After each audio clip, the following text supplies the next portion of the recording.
오늘은 우리 다윗 이야기 14번째 시간입니다. 아마 다윗 이야기 첫 번째 시간부터 말씀을 쭉 들으신 분들은 다윗 이야기가 이러한 큰 하나님의 비밀의 메시지가 담겨 있구나를 아마 새삼스레 느끼고 계실 것이고, 또 아주 우리가 잘 알고 있지만 더욱더 흥미진진하게 말씀 속으로 한 걸음 더 깊이 들어가고 계신 줄 믿습니다. 오늘도 이 말씀을 통해서 하나님께서 저에게도 여러분에게도 들려주시고자 하는 하나님의 음성이 있을 것입니다. 여러분, 그 음성이 여러분의 귀에 잘 들려지는 은혜가 있기를 주님의 이름으로 소망합니다. 할렐루야. 끝나면 옥수수 드릴 테니까 너무 심각하게 생각하지 마시고 말씀을 잘 들으십시오. 여러분, 다윗 하면 많은 인물들이 주변에 있지만은 특별히 두 사람을 우리가 기억할 수 있습니다. 첫 번째로는 다윗과 골리앗. 그래서 다윗 하면 골리앗이 딱 생각이 나요. 또 다윗 하면 유명한 사람 중에 한 사람이 오늘 본문에 나타나는 밧세바라는 여인입니다. 오늘 이 다윗과 밧세바의 이야기를 우리가 한번 생각해 볼 것인데요, 이 말씀을 통해서 저와 여러분 귀한 은혜가 있고, 그 은혜로 말미암아 저와 여러분에게는 풍성한 하나님의 복이 임하는 귀한 시간 되기를 주의 이름으로 소망합니다. 우리 한번 따라해 보겠습니다. 죄의 시작. 오늘 여러분 이 본문 말씀은 주제가 죄와 은혜입니다. 죄는 어떤 것이고 그로 인해서 주어진 은혜는 어떤 것인가를 성경은 다윗과 밧세바의 이야기를 통해서 우리에게 이야기하고 있어요. 그래서 우리가 첫 번째로 볼 것은 죄가 어떻게 시작되는가 우리가 한번 살펴보자라는 것입니다. 여러분, 오늘 본문의 배경은 다윗이 이스라엘의 통일 국가를 이루었어요.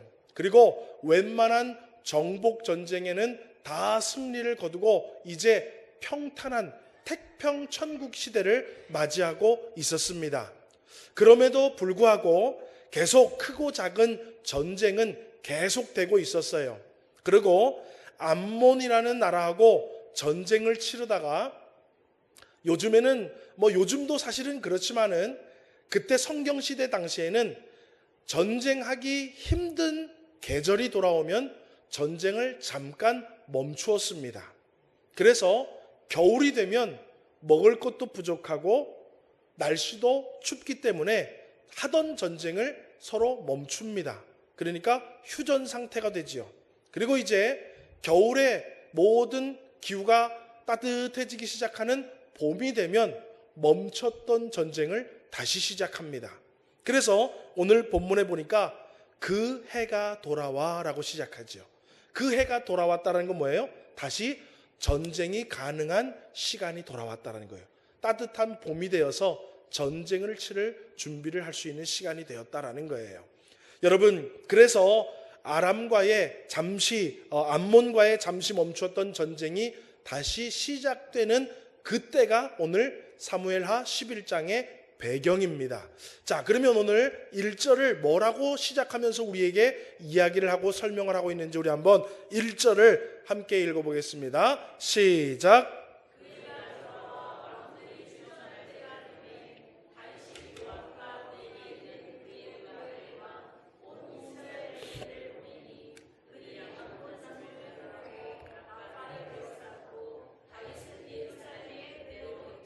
여러분, 이 1절 아주 중요한 구절이에요. 자, 노란색으로 제가 포인트해 놓은 데를 보십시오. 그 해가 돌아와서 전쟁할 때 누가 출전을 해야 된대요? 왕들이 출전할 때가 되었다라는 거예요. 왜냐하면 성경시대에는 전쟁이 일어나면 왕이 갑옷을 입고 무기를 들고 왕이 군대들을 다 데리고 거느리고 지휘를 하면서 전장에 나가게 됩니다.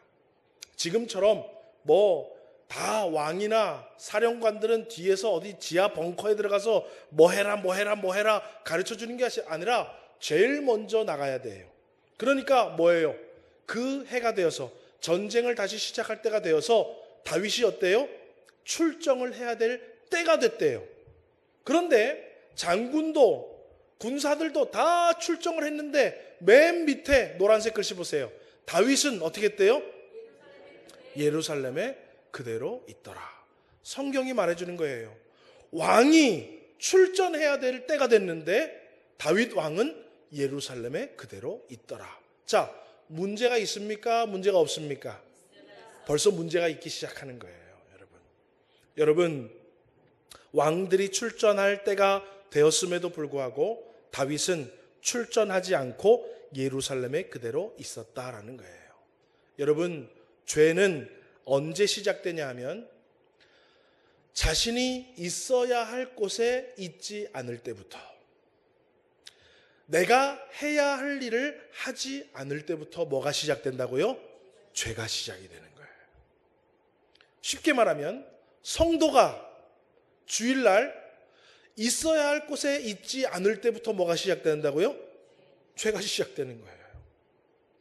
여러분, 저와 여러분이 다 한 가정에 부모님의 위치, 자녀의 위치, 남편의 위치, 아내의 위치, 다 그런 위치가 있는데 그 위치에 서 있지 않고 그 위치에 머물러 있지 않을 때부터 뭐가 시작된다고요? 죄가 시작이 되는 거예요. 여러분, 부부 중에 한 사람이 내가 있어야 할 자리를 잊어버리고 내가 해야 할 책임을 잊고 살아갈 때부터 그 부부 가운데 한 사람이 죄가 지어지기 시작하는 거예요. 나의 삶의 위치에서, 교회 공동체에서 내가 주어진 자리가 있고 내가 서 있어야 할 자리가 있고 내가 해야 할 일이 있어요. 그리고 하나님께서 우리를 하나님의 백성으로 다 부르셨어요. 그리고 하나님의 백성된 저와 여러분이 있어야 할 자리, 해야 할 일들을 이 시대에 살아가면서 무슨 일을 해야 하고 어디에 머물러야 할지 우리에게 다 주셨어요. 그런데 왕이 출전해야 할 때가 되었는데 다른 사람은 다 보내고 왕은 예루살렘에 머물러 있을 때부터 죄가 시작이 되더라는 거예요. 여러분, 우리가 무슨 도둑질을 남의 집 담을 넘을 때부터 죄가 시작되는 게 아니에요. 오늘 내가 있어야 할 자리, 내가 해야 할 것들을 깨닫지 못하고 살아갈 때부터 우리에게는 벌써 죄가 시작되고 있는 것을 볼 수가 있더라라는 거예요. 여러분, 성경을 거슬러서 쭉 올라가면 창세기에 보면 살인사건이 맨 처음에 일어납니다. 형 가인이 동생 아벨을 죽이는 살인사건이 시작이 돼요. 그런데 살인사건을 저지른 것부터 죄가 아니에요. 죄가 어디로부터 시작이 되냐면 그 전의 일들로부터 죄가 시작이 됩니다. 여러분, 창세기 4장 7절을 우리 한번 읽어보겠습니다. 같이 읽어볼까요? 시작. 내가 선을 행하면 어찌 낯을 들지 못하겠느냐? 선을 행하지 아니하면 죄가 문에 엎드려 있느니라. 죄가 너를 원하나 너는 죄를 다스릴지니라. 여러분, 이 이야기는 뭐냐 하면 가인도 하나님 앞에 제사를 드렸고 아벨도 하나님 앞에 제사를 드렸어요.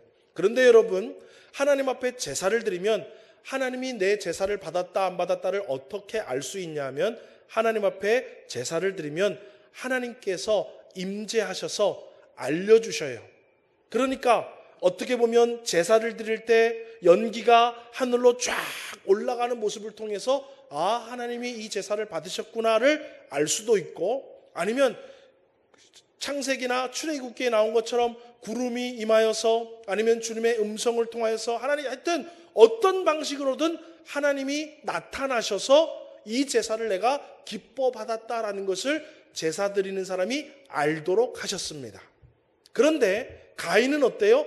내 제사는 받지 않았고 동생 아벨의 제사는 받았다라는 것들 자기가 딱 느낄 수 있었어요. 그러니까 어땠냐면 얼굴이 붉어져 가지고 하나님 내 제사는 안 받고 동생 제사만 받았어. 화도 났고 창피하기도 하고 여러 가지 복잡한 감정이 막 나타나는 거예요.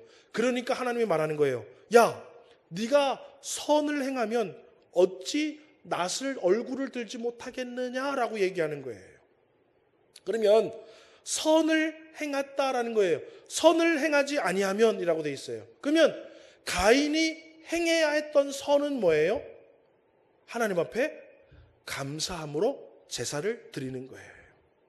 하나님 앞에 감사함으로 제사를 드리지 못하니까 뭐가 시작하는 거예요?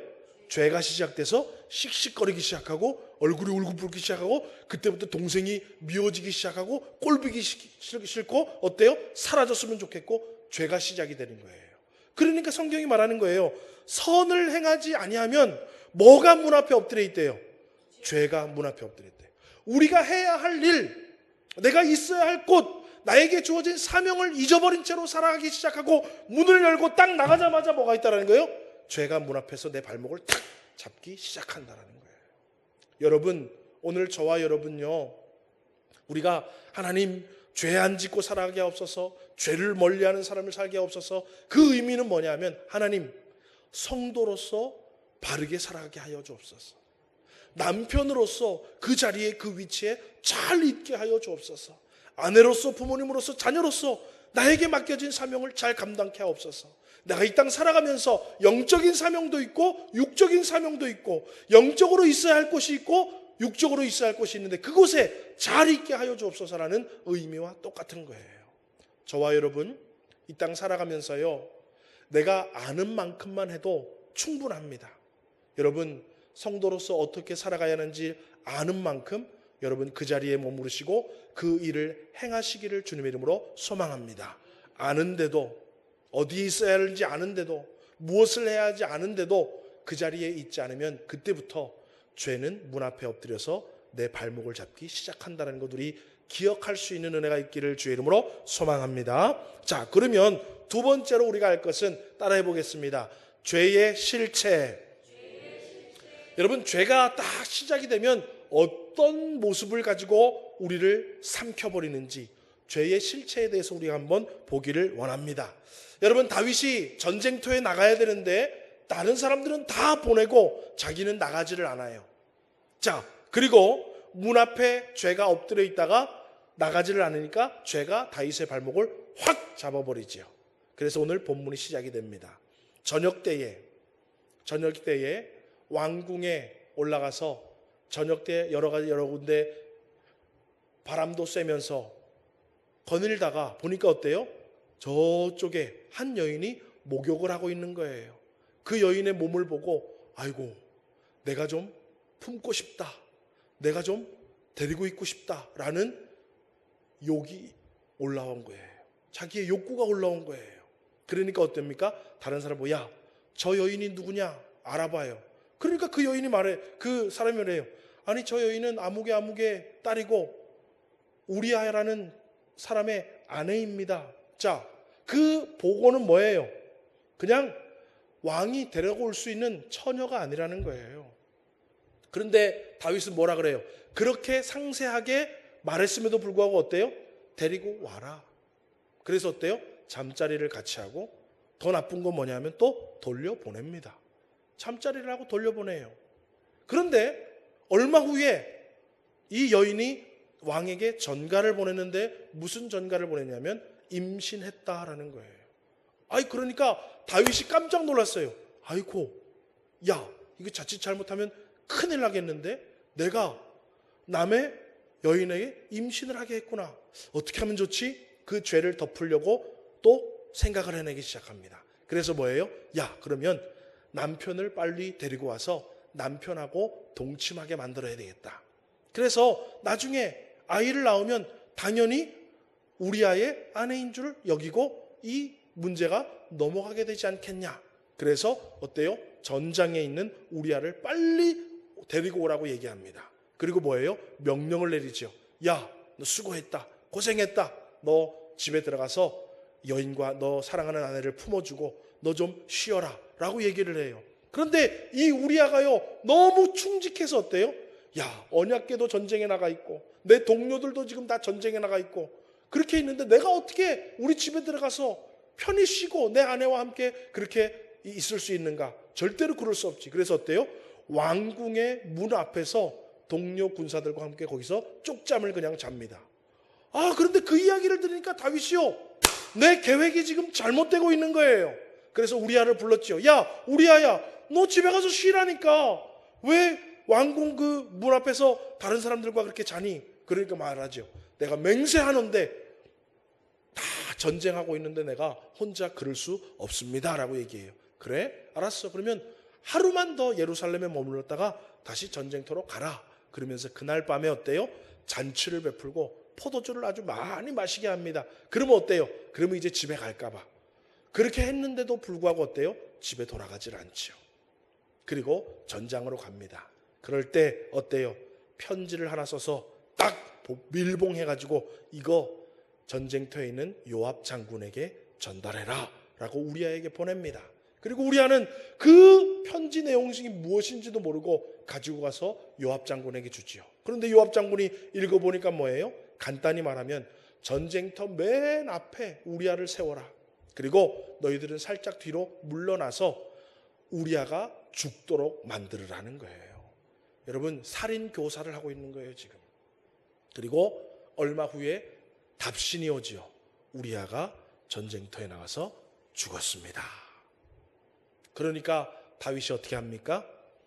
그 여인이 남편을 애도하는 기간이 끝나자마자 밧세바를 데리고 와서 결혼을 하고 자기 아내로 삼습니다. 그리고 모든 죄의 문제는 해결된 것 같고 이제는 모든 것이 다 정상으로 돌아온 것 같아 보이게 다윗은 만들고 있어요. 이 이야기가 저와 여러분이 일평생 지금 살고 있는 죄의 실체를 우리에게 보여주고 있는 것입니다. 여러분, 지금까지 우리가 알고 있던 다윗은 이런 사람이 아니었어요. 다윗 이야기 1번부터 지난주 13번까지 우리가 들었던 다윗은 이런 사람이 아니었다고요. 그런데 오늘 보면은요, 야, 다윗이 어쩜 이럴 수 있지? 큰 충격을 받습니다. 여러분, 다윗 얼마나 대단한 사람이었습니까? 사울왕이 그렇게 자기를 핍박해도 어때요? 절대로 손을 건들지 않습니다. 무슨 일이 있어도 어때요? 하나님에게만 귀를 기울이고 하나님을 의지하고 하나님 말씀만 붙잡고 지금까지 살아온 다윗인데요, 너무나도 추악한 죄악을 삽시간에 저지르고 있는 것을 우리가 볼 때에 얼마나 놀라지 않을 수가 없어요. 그런데 여러분, 이것도 놀랍지만 더 하나 놀라운 것은 뭐냐 하면, 야, 어떻게 우리랑 이렇게 똑같지? 라는 놀람입니다. 여러분, 다윗이 지금 하고 있는 모든 행동이요, 저와 여러분이 지금 하고 있는 행동이에요. 저와 여러분이 똑같은 죄의 상은 아니지만 그 죄에 대해서 우리 지금 모두 다 똑같이 살아가고 있다는 것, 우리 주님은 이미 다 알고 계신다라는 거예요. 여러분, 여태껏 다윗은요, 자기가 왕이었지만 철두철미하게 하나님이 통치하시는 것을 따랐던 사람이에요. 그런데 여러분, 죄를 짓는 모습을 보면은요, 다윗이 하나님의 통치를 따르지 않고요, 자기 마음대로 좌지우지하는 걸 볼 수 있습니다. 저 여인을 알아봐라, 데리고 와라, 다시 돌려보내라. 아, 그런 일이 있었냐? 전쟁에 있는 남편을 데리고 와라. 온 왕에게 뭐예요? 너 집에 가서 자라. 안 자니까 뭐예요? 너 이리 와라, 잔치해라. 또 보내라. 그것도 안 되니까 어때요? 편지를 보내서 맨 앞에 세워라. 죽도록 만들어라. 지금 뭐 하고 있는 거예요? 다윗은 그런 적이 없어요. 다윗은 하나님이 말씀하시면 하나님의 말씀을 듣고 사람들과 함께 실행했던 사람이에요. 그런데 오늘 11장에는요, 다윗이 계속 명령만 내립니다. 알아봐라, 데리고 와라, 보내라, 저거 해라, 이거 해라, 저거 해라, 저거 해라. 여태까지 다윗은 그런 적이 없었는데 다윗은 지금 뭐예요? 자기 마음대로 모든 것들을, 자기의 권력과 힘을 가지고 자기 마음대로 하고 있는 거예요. 여러분, 그리고 이 사무엘하 11장 이야기가 쭉 나오면서 마지막 절에 뭐라고 얘기하고 있냐면, 사무엘하 11장 27절 마지막 절 우리 한번 같이 볼까요? 한번 읽어보겠습니다. 시작. 예, 여러분 나중에 시간 되시면 사무엘하 11장을 읽어보십시오. 우리네 인생하고 똑같아요. 내가 하고 싶은 거 다 하고, 가고 싶은 데 다 가고, 원하는 거 다 갖고 내 마음대로 하고 있잖아요. 여러분, 내 마음대로 사는 것이 하나님 보시기에 뭐 한 거라고요? 악한 거라는 거예요. 그 전까지 다윗은요, 하고 싶은 게 있어도 안 했어요. 왜요? 사울왕 죽일 수 있었지만 뭐예요? 하나님의 기름 부음 받은 자를 내가 손 건드리면 안 되지. 나는 솔직히 죽이고 싶지만 하나님 무서워서 안 했다고요. 그런데 지금은 어때요? 자기 하고 싶은 대로 지금 다 하는 거예요. 아니, 남편이 있다고 말했는데도 뭐라 그래요? 데리고 와라 이거예요. 아니, 우리 군사인데 뭐예요? 맨 앞에 서서 죽게 만들으라는 거예요. 자기 하고 싶은 대로 지금 다 하는 거예요. 이게 여러분 죄의 실체입니다. 여러분, 죄의 실체는요 크게 세 가지예요. 첫 번째로는 내가 하나님과 같이 되는 거예요. 그리고 두 번째로는 뭐예요? 내 인생을 내 뜻과 내 마음대로 살아가는 게. 그리고 세 번째로는 남의 인생도 내 뜻대로 움직이고 하는 것이 바로 죄의 실체입니다. 다시 한번 말씀드립니다. 내가 하나님의 자리에 올라서 사는 사람이 그게 바로 여러분 죄를 짓고 살아가는 것이고, 두 번째 죄의 실체는 내 마음대로 내 인생 살아가는 거예요. 세 번째로는 남의 인생도 내 뜻대로 하고 싶어 하는 거예요. 여러분, 그래서요 대표적인 죄의 모습들 창세기에 나오는데요, 아담과 하와가 선악과를 따먹으려고 할 때 죄가 어떻게 슬며시 들어와서 그들을 죄로 확 움켜잡는지 우리 한번 읽어보겠습니다. 창세기 3장 4절에서 6절입니다. 제가 죄의 실체 지금 3개 말했죠. 하나님의 자리에 오르는 것, 내가 원하는 대로 하는 것, 다른 사람도 내 뜻대로 하게 하는 것. 그거 여러분 지금 오늘 본문을 읽어보면서 한번 생각해 보십시오. 우리 한번 읽어보겠습니다. 시작.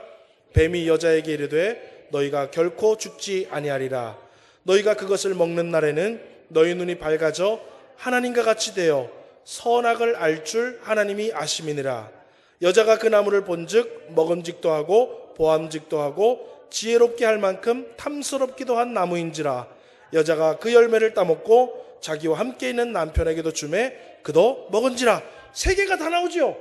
죄 세 개가 다 나오잖아요. 그죠? 너 그거 먹으면 눈이 밝아져서 누구처럼 된다는 거예요? 하나님처럼 돼서 선악을 안다는 거예요. 내가 그 자리에 싹 올라가는 거예요. 여러분, 죄는 우리를 그렇게 만들어요. 아, 내가 이거 수고하고 노력하면 결국에는 노년에 나에게 행복이 주어질 거야. 그게 여러분 내가 신유의 제금 하나님 자리에 올라가는 거예요. 여러분 생사화복은 누구에게 달렸다고요? 여호와 하나님의 손에 달렸는데 우리는 어때요? 내가 이렇게 공부하고 돈 모으고 이렇게 노후를 준비하고 저렇게 하면 내 노후는 잘 될 거야. 하나님 자리에 올라가 있잖아요. 내가 지금 생사화복을 뭐 하는 거예요? 준비하고 있잖아요. 그게 여러분 죄의 실체예요. 여러분 죄의 실체예요. 또 여러분 뭐예요? 아, 나무를 보니까 보암직도 하고 먹음직도 하고 먹으면 지혜가 막 생길 것 같아서 어때요? 내 마음대로 딱 따먹잖아요. 그죠? 주님이 따먹지 말라 그랬거든. 그런데 어때요? 내가 마음대로 따먹잖아요. 여러분, 우리 하나님의 말씀 막 엄청나게 듣지만 어때요? 결국에 내가 원하는 대로 가고 내가 하고 싶은 거 하고 내가 원하는 거 하고 있잖아요. 선악과 따먹고 내 마음대로 따먹고 있잖아요. 그리고 어때요? 누구에게 줘요? 남편도 야 니도 먹어라. 엄청 맛있다. 우리 어때요? 가족들, 자녀들 내 마음대로 좀 어떻게 하고 싶어 하잖아요. 그죠? 네. 그게 죄라는 거예요. 여러분. 죄의 실체는요 오묘합니다. 늑대가 양의 탈을 뒤집어 쓴 것처럼. 겉보기로는 세상 사람들은 말해요. 야, 인간 우리가 힘을 모으면 뭐 다 할 수 있다. 사람들이 협력하여서 뭐 할 수 있다. 우리가 수고한 만큼 땀을 흘린 만큼 뭘 할 수 있다. 사람들은 우리는 할 수 있다. We can do it. You can do it. 우리는 다 할 수 있다. 여러분, 우리는 할 수 없어요. 주님이 하게 하셔야지요. 그런데 우리는 어때요? 아, 우리는 할 수 있다. 우리 모두가 너도 할 수 있어. 공부 열심히 하면 너도 1등 할 수 있어. 여러분, 주님이 하셔야 돼요. 그런데 우리는 어때요? 나도 모르게 그게 죄인 줄도 모르고. 여러분, 죄의 실체를 알아야 돼요. 하나님이 하셔야 할 영역을 내가 하고 있는 그 자체가 무엇이든지 간에 죄라는 거예요. 예. 여러분 또 보십시오. 창세기 11장 3절에서 4절 보십시오. 우리 오후 예배 때 창세기 시리즈를 듣는 분들은 금방 이해가 갈 것입니다. 우리 바벨탑을 만드는 거예요. 창세기 11장 3절에서 4절 읽어보겠습니다. 시작.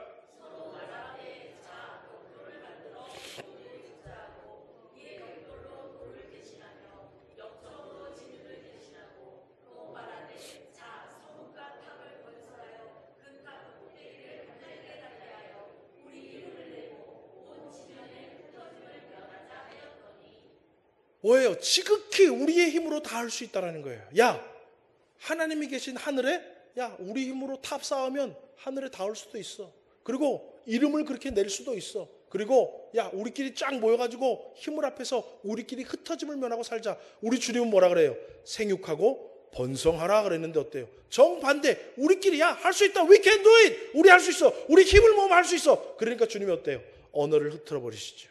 그래서 다 뿔뿔이 흩어 버리시잖아요. 여러분, 우리 지금 우리네 인생 세상 사람들 TV 켜고 막 하면은요, 막 강사들 나와가지고 뭐 어떻게 하면 성공한다, 저렇게 하면 뭐 건강하게 산다, 아이들 교육 이렇게 시킨다, 다 그 여러분 뭐냐 하면 듣기는 좋지만 여러분 다 죄가 덮여져 있는 거예요. 죄의 실체가 거기 다 담겨 있는 거예요. 여러분, 죄는요, 무슨 칼 들고 돌아다니는 사람, 총 들고 돌아다니는 사람, 그런 사람이 죄가 아니에요, 여러분. 하나님이 하셔야 할 일에 내가 들어가 있는 것. 하나님의 뜻을 알고 하나님의 말씀을 알매도 불구하고 내 뜻대로 살아가는 것. 하나님이 인도하셔야 되는데 내가 자꾸 다른 사람을 인도하고 자녀를 인도하는 것. 다 죄의 모습이더라고 성경은 이야기하고 있더라라는 것입니다. 여러분, 우리가 스스로 수고와 노력으로 내가 지금까지 이만큼 이루었다라고 하는 그 고백도 죄라는 거예요. 여러분 물론 수고하셨죠. 여러분 물론 일평생 고생하셨죠. 그런데 수고하고 고생한 만큼 열매를 맺게 하신 이가 바로 누구시라고요? 주님이셔요, 여러분. 우리도 수고하고 노력했지만 우리 주님의 은혜가 없었으면 그 수고와 노력도 다 헛되고 헛될 수밖에 없지만 주님은 뭐예요? 열매 맺게 해주셨다라니까요. 그래서 여러분, 우리는 어때요? 고백 하나에도 뭐예요? 죄가 드러나지 않도록 늘 뭐예요? 모든 영광을 하나님께 돌릴 수 있어야 되는 거예요. 나에게 주어진 기회들, 나에게 주어진 시간, 재능, 능력, 재물, 여러분 어디에 사용하고 계십니까? 내 맘대로 내 뜻대로 내가 원하는 대로만 사용하면 그게 바로 죄 가운데 있는 거예요. 나에게 주어진 젊음, 나에게 주어진 재능들, 재물들, 능력들, 기회들, 건강들, 여러분 주님을 위해서 사용할 수 있는 은혜가 있기를 주의 이름으로 소망합니다. 그게 여러분 죄 가운데서 벗어날 수 있는 거예요. 여러분들의 자녀들, 여러분들의 가족들, 여러분 주위에 있는 사람들을 여러분 다 내 마음대로 좌지우지 하려고 하지 마십시오. 그게 바로 죄악입니다. 여러분, 내 인생도 내가 내 마음대로 안 되는데 여러분 무슨 자녀들을 내 마음대로 하려고 그러고 남편을 내 마음대로 고치려고 그러고 아내를 내 마음대로 하려고 그러고 여러분 주위 사람들 뭘 내 마음대로 하려고 그럽니까? 나도 나를 어떻게 할 수가 없는데 여러분 나를 내가 어떻게 할 수 있었으면 다 다이어트에 성공했지. 그래요, 안 그래요? 여러분, 내가 나를 이길 수 있었으면 누가 이렇게 볼때기에 살이 많겠어요? 벌써 삐쩍 말라가지고 멸치처럼 돼 있겠지. 여러분, 우리는 작은 것 하나도 나를 이길 수가 없어요. 그런데 어떻게 해요? 자식들을 내 마음대로 인도하려고 그러고 배우자를 내 마음대로 어떻게 하려고 그러고 집안을 내 마음대로 어떻게 하려고 그러고 주위 사람들한테 뭐 어쩌고 저쩌고 해가지고 내 마음대로 하려고 그러고 여러분 그것 다 죄라니까요. 여러분, 주님 앞에 맡겨야지요. 하나님, 나도 나를 어떻게 하지 못하는데 주님 나도 책임져 주시고 우리 배우자도 책임져 주시고 자녀들도 주님 앞에 맡겨야 그게 죄가 아니라는 거예요. 그런데 여러분, 죄의 실체는요, 죄가 아닌 것처럼 교묘하게 우리에게 찾아와서 죄를 짓고 살아가게 만들더라는 거예요. 여러분, 다윗은요 다 죄인 줄도 알았는데 뭐예요? 죄인 줄 몰라. 다 하는 거예요. 막 죽여라, 살려라, 뭐 해라. 저 지금 하고 싶은 대로 다 하는 거예요, 여러분. 죄의 실체가 그렇다라는 거예요. 여러분, 오늘 저와 여러분, 나의 삶을 우리가 몰랐던 이 죄의 실체가 내 인생을 지배하고 있지는 않은지 여러분 잘 점검하고 돌아보고 그때마다 하나님의 은혜를 구할 수 있는 우리 성도님들 되시기를 주의 이름으로 소망합니다. 세 번째로 여러분, 오늘의 결론이에요. 따라 보겠습니다. 죄와 은혜. 여러분, 우리아가 죽었어요. 그리고 우리아를 왜 죽였고 다윗이 죽였다라고 얘기하는 사람 한 명도 없었습니다. 그리고 이제 어때요? 애곡할 애도할 시간이 끝나고 밧세바를 왕궁으로 불러서 자기의 아내로 삼습니다. 그것도 아무도 얘기를 하지 않습니다. 그러니까 다윗은 뭐예요? 죄를 지었고 했음에도 불구하고 모두 다 평안하고 아무 일 없으니까 어때요? 죄가 죄인 줄도 모르고 이제 또다시 인생을 살아가려고 합니다. 그런데 우리 하나님이 다윗을 너무 사랑하셔서 그에게 은혜를 베풀기 시작하십니다. 여러분, 그 은혜는 무엇입니까? 바로 나단 선지자를 다윗에게 보내는 것으로부터 시작해요. 나단 선지자가 다윗을 찾아옵니다. 그러니까 다윗이 나단 선지자를 극진히 대우하죠. 아이고 선지자요, 어떻게 오셨습니까? 그러니까 나단 선지자가요 이야기를 합니다. 아니 이상한 일이 하나 있는데 제가 왕에게 이 일을 좀 상의하려고 합니다. 무슨 일입니까? 어느 성읍에 두 사람이 살았어요. 한 사람은 소와 양떼와 가진 재산이 얼마나 많은 부자가 있었습니다. 그리고 또 한 사람은 암, 양, 새끼 딱 하나밖에 없는 가난한 사람인데 얼마나 그 양새끼를 사랑하는지 자기 집에서 먹고 마시면서 딸처럼 키우던 사람이 있었습니다. 그런데 어느 날 지나가는 행인이 부잣집에 들어왔는데 여러분 성경에는 어때요? 나그네를 뭐하라? 대접하는 거예요. 마땅히 나그네가 대접하니까 나그네가 보니까 어때요? 물었을 거 아니에요. 아, 이 동네에 내가 하루 유해해야 되겠는데 나를 좀 재워주고 입혀주고 먹여줄 만한 집이 어딜까요? 동네 사람한테 물으니까 어때요? 아, 저 부잣집 그 황씨네 한번 가보라고. 아, 우리 교회 또 황씨 있나? 네. 송씨네 가보라고. 그 송씨네가 부자라고. 그래서 송씨네 가서 문을 두드린 거예요. 나 지나가는 과객인데 오늘 하루 여기 묵어도 되겠습니까? 그러니까 어때? 유대인들은 당연히 나그네를 대접해야죠. 나그네를 대접할 만한 집에 가서 딱 대접했는데 이 부자가 어때요? 가난한 집에 딸처럼 키우는 그 새끼 양 뭐예요? 잡아가지고 그 사람을 대접했다고 나단 선지자가 딱 얘기하니까요. 다윗이요 그 얘기를 듣다가 발끈합니다. 뭔 그런 놈이 있지? 그러면서 여러분 뭐라고 얘기하냐 하면 사무엘하 12장 5절처럼 다윗이 이야기를 해요. 우리 한번 읽어보겠습니다. 시작.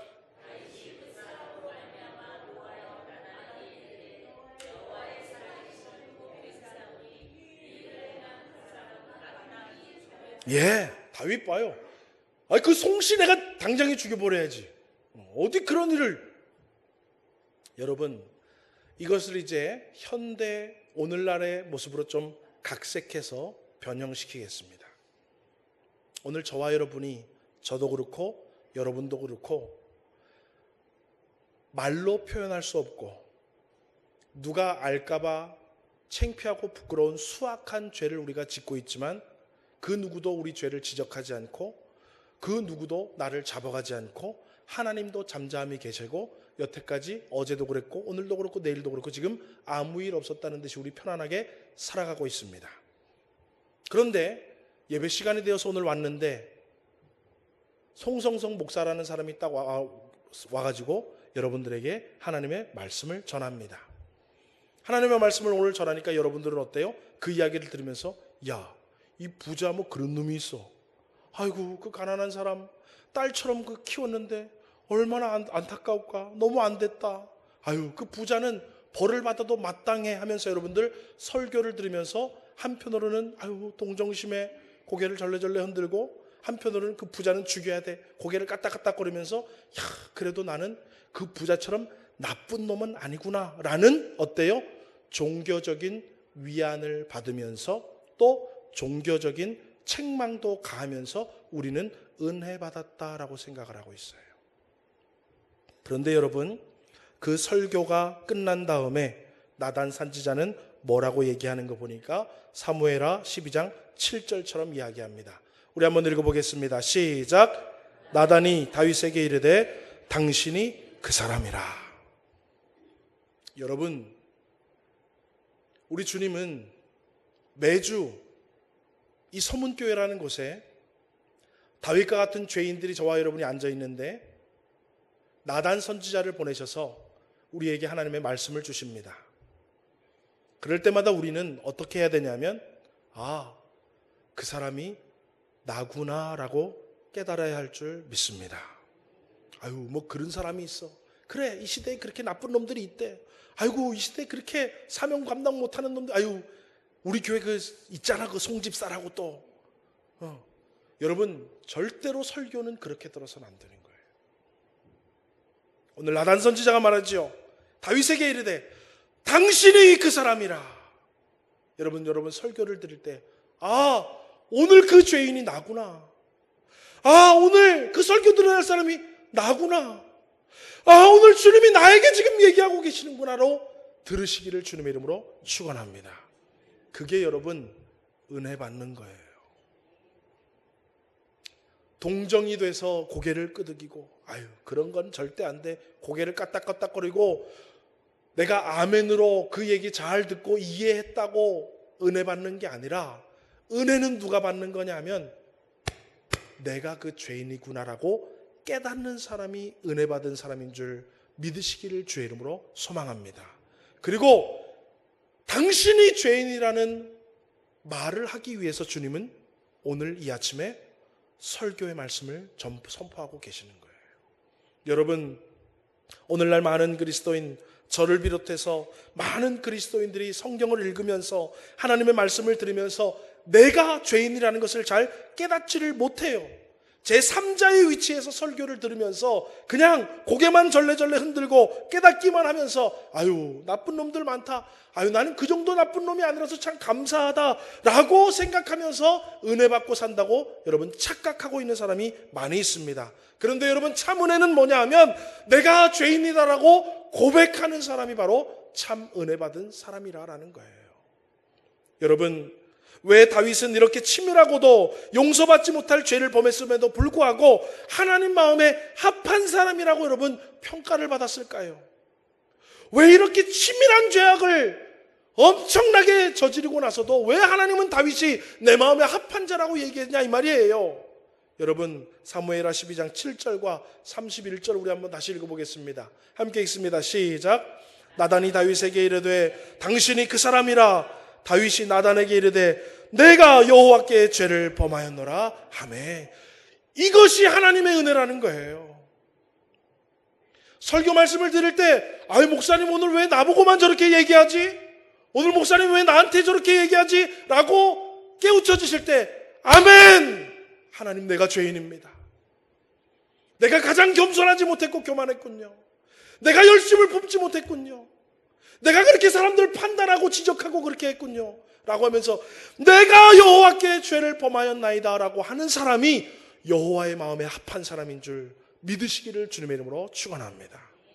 그런데 여러분 죄송한데 이 시대에 저를 비롯해서 많은 청중들이 하나님의 말씀을 듣는 청중들이요 그렇게 생각하지를 않는다라는 거예요. 여러분 물론 제가 잘났다고 얘기하는 게 아닙니다. 여러분 제가 이 교회에 온 지가 올해가 10년이 돼요. 그러면서 제가 물론 제가 경험이 없고 나이가 아직 어리고 설교에 목회의 경험이 많지 않아서 실수한 부분도 분명히 있겠지만은 저는 그런 얘기 종종 많이 들었어요. 목사님 나한테 오늘 설교하더라고. 목사님 오늘 나한테 우리 가정에게 뭐라 그랬다고. 그래서 여러분 우리 교회를 떠난 가족들이 몇몇 있습니다. 여러분 물론 저는 제가 잘났다는 얘기가 아니에요. 제가 표현이 과했을 수도 있고 조금 더 유하게 설교를 했어야 될 수도 있었겠지만은 또 한편으로는 보면 어때요? 하나님이 은혜를 주시는데 당신이 그 사람이라고 얘기했을 때 내가 여호와께 죄를 범하였노라 하고 은혜를 받았으면 참 좋았을 텐데 그게 은혜인 줄을 모르는 거예요. 여러분 오늘 수고했습니다. 여러분이 우리 교회 기둥입니다. 여러분 오늘 주님이 여러분들을 사랑하십니다.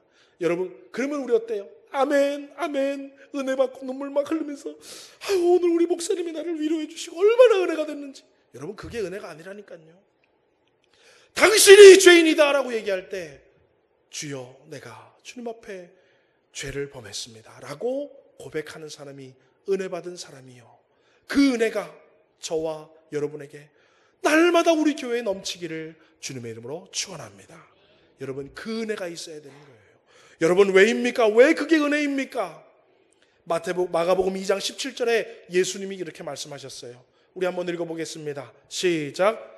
예수께서 들으시고 그들에게 이르시되 나는 의인을 부르러 온 것이 아니요 죄인을 부르러 왔노라 하시니라. 예수님은 누구를 부르러 오셨다고요? 맞습니다. 내가 죄인이에요 라고 얘기하는 사람을 만나주시고 구원해 주신다는 거예요. 네, 나는 아닌데. 가룟 유다가 그랬잖아요. 주님 나는 아니지요. 그죠? 가룟 유다가 그때 만약에 나와 함께 그릇에 손을 댄 자가 그다라고 얘기했을 때, 아유 주님 아셨네요. 죄송합니다. 내가 그랬어요. 라고 얘기했으면 가룟 유다가 여러분 그렇게 비참한 상을 맞지 않았을 거 아니에요. 나는 아니지요. 그러다가 어떻게 되는 거예요? 목매달아 자살하고 죽는 거예요.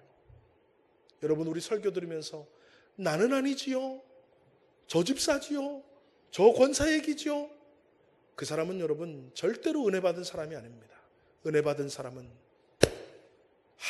오늘 주님이 나에게 은혜를 베풀고 계시는구나. 오늘 주님이 내 영혼을 살리길 원하시는구나. 나를 죽여가는 영적인 암덩어리를 지금 오늘 주님이 제거해 주시는 날이구나. 할렐루야. 당신이 그 사람이라고 얘기할 때 여러분 아멘 하시고 여러분 내가 죄인으로서이다라고 하나님에게 고백할 수 있는 은혜가 저와 여러분에게 있기를 주님의 이름으로 축원합니다. 여러분 우리가 읽지는 않았지만은요, 다윗이요 우리 주님 앞에 그렇게 고백할 때 성경에 뭐라고 되어 있냐 하면은요, 나단이 다윗에게 말하되, 제가 13절 12장 13절 읽어볼게요. 다윗이 나단에게 이르되 내가 여호와께 죄를 범하였노라 하매 나단이 다윗에게 말하되 여호와께서도 당신의 죄를 사하셨나이다. 내가 여호와께 죄를 범했다라고 고백하는 그 순간 주님이 뭐 했대요? 죄를 용서해 주시더라는 거예요. 우리 주님은 내가 죄인입니다라고 고백하는 자들을 구원하시는 거예요. 그 이름을 예수라 하라. 뭐예요? 자기 백성을 죄에서 구원할 자라는 거예요. 여러분 주님과 상관이 있고 주님을 만나기를 원하고 주님의 은혜를 받기를 원하고 주님의 구원을 받기를 원하면 저와 여러분은 죄인이 되어야 돼요. 의로운 자가 주님의 은혜를 받는 게 아니라 내가 죄인입니다라고 고백하는 자가 주님을 만나게 되는 거예요. 여러분 지난 한 주간도 전쟁에 나가야 되는데 전쟁에 나가지 않은 다윗처럼 하나님을 가까이 해야 하는데 하나님을 믿는 성도로 이렇게 살아갔어야 했는데 못해서 내가 어때요? 내 맘대로 헤집고 인생을 일주일 동안 살아간 그 죄의 실체도 깨닫지 못하고 오늘 이 자리에 와 있는데 주님은 나단 선지자를 보내셔서 우리의 죄를 지적해 주십니다. 그리고 어때요? 내가 죄인이구나를 지금 깨닫게 해주셔요. 그리고 주님, 그 다윗과 같은 사람이 바로 나군요 라고 생각할 때 여러분에게 귀한 은혜가 내리신 줄 믿으시기를 주의 이름으로 축원합니다. 그리고 여러분 그 다음 주에도 그 다음 주에도 그 다음 주에도 우리는 주님 앞에 나올 때마다 하나님의 말씀을 들을 때마다 내가 죄인이구나, 오늘 설교의 주인공은 나구나 라고 하나님 앞에 죄인임을 고백할 때 여러분 날마다 풍성한 하나님의 은혜가 저와 여러분에게 주어지는 줄 믿으시기를 주의 이름으로 소망합니다. 여러분 말씀을 맺겠습니다. 다윗은요 나단 선지자의 말씀을 듣고 내가 죄인임을 고백하고 하나님에게 시편 51편의 노래를 부르고 기도를 하게 됩니다. 그 중에 여러분 우리 시편 51편 1절부터 3절까지만 우리 한번 같이 읽어보겠습니다. 함께 읽습니다. 시작.